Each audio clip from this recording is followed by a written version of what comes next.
During Lauren Eiseley's college years, he spent parts of 3 summers in the early 1930s working on paleontological expeditions with the South Party of the Nebraska State Museum.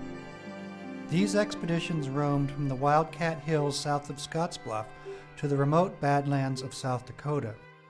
The South Party unearthed a wide variety of fossil remains, including oreodonts, mastadons, rhinos, camels, and the tools and spearpoints of early humans.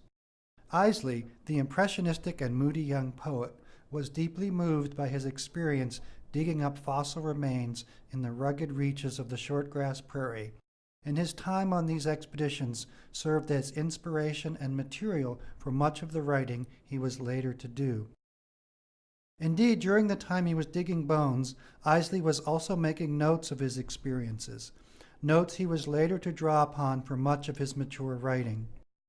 Several of his colleagues remarked to Gale Christianson that Eiseley, though not required to keep field notes of the digs, nevertheless kept a notebook handy, and they suspected he was not keeping the kind of notes the others kept, and that he was indeed recording things that he observed, whether it was mountains, flowers, stones, or whatever, and that he was writing down some of his deep thoughts.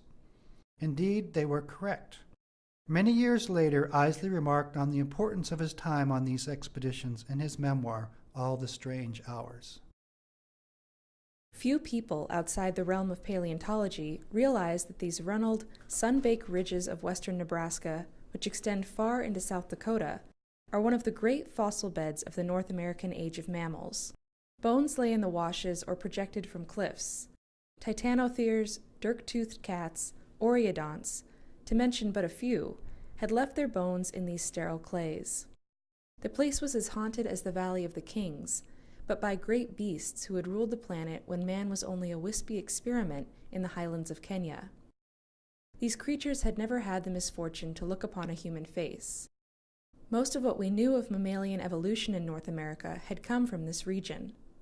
All the great paleontologists had worked here. New species of animals still occasionally turned up.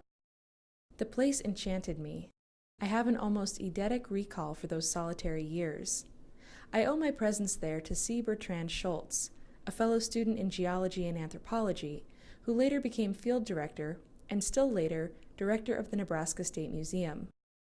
He was one of those fortunate people who knew his course and did not wander. Today we are both approaching the shadows of retirement. He is one of the leading authorities on the successive faunas and geology of the Middle Border. I am profoundly grateful to both him and his predecessor, Dr. Erwin Barber. Much of what seared its way into my brain and into my writing came about because Schultz prevailed upon the museum director to allow me to work with the field party. In the timeless land, I could remain hidden.